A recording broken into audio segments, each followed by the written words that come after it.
आज जो मैं आपको कहानी बताने जा रहा हूं वह दो बिजनेसमैन की, रोहित, राज और उसकी गर्लफ्रेंड की है। राज, जो एक बहुत बड़ा बिजनेसमैन है, वो अपनी गर्लफ्रेंड टीना और दो दोस्तों के साथ गोवा जा रहा है।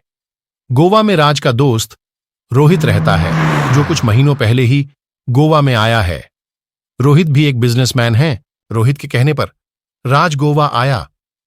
राज और उसके दोस्त जब गोवा आते हैं तो रोहित उनका स्वागत करता है और उन्हें अपने घर लेके जाता है। रोहित का घर किसी आलीशान बंगले से कम नहीं था। राज जब रोहित के बंगले में अपना पैर रखता है तो उसे मन ही मन बेचैनी होने लगती है। उसे लगता है कि उसका कोई अपना यहां है।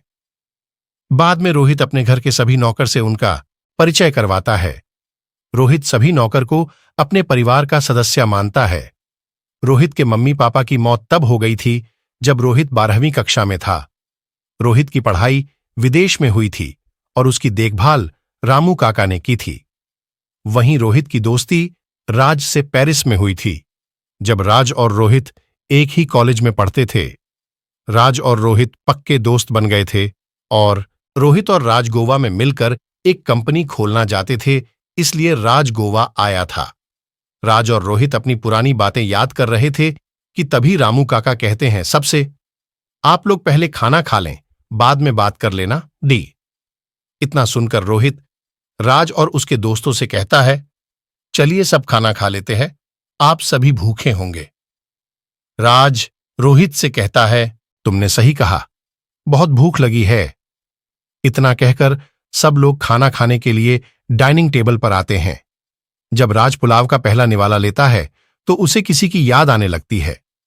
राज को पुलाव का स्वाद किसी की याद दिला देती है।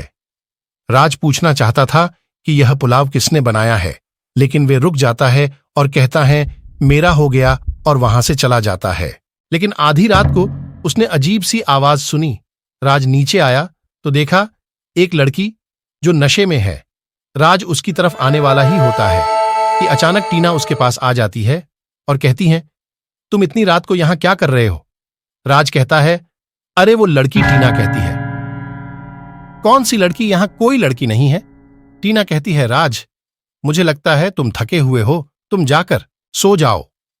राज वहां से चला जाता है, लेकिन वह अभी भी उस लड़की के बारे में सोचता है। अंधेरा होने के कारण राज उसका चेहरा नहीं देख पाता। सुबह राज रोहित से पूछता है, यहां कोई और भी रहता है क्या? रोहित कहता है, नहीं। वैसे राज, तुमने ये सवाल क्यों पूछा? राज कहता है, कल रात मैंने एक लड़की को देखा था जो नशे में थी और वो गायब हो गई। इतने में किचन से अजीब सी आवाज आने लगती है। जब सब लोग वहां जाते हैं तो देखते हैं एक लड़की जिसके मुंह पर आटा लगा है, जिसका चेहरा आटा लगने के कारण दिख नहीं रहा, वो किचन के सभी चीजों को तोड़ रही है।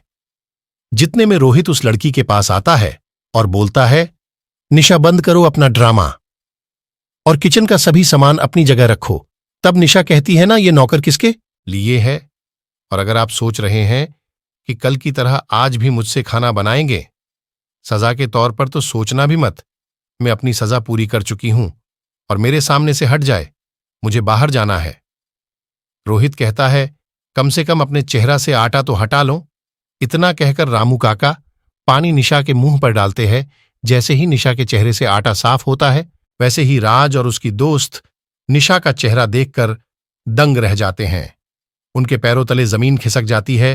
राज का एक दोस्त लड़खड़ाते हुए कहता है, पीपी प्रिया, और टीना के चेहरे पर साफ साफ गुस्सा और टेंशन दोनों दिखाई देता है।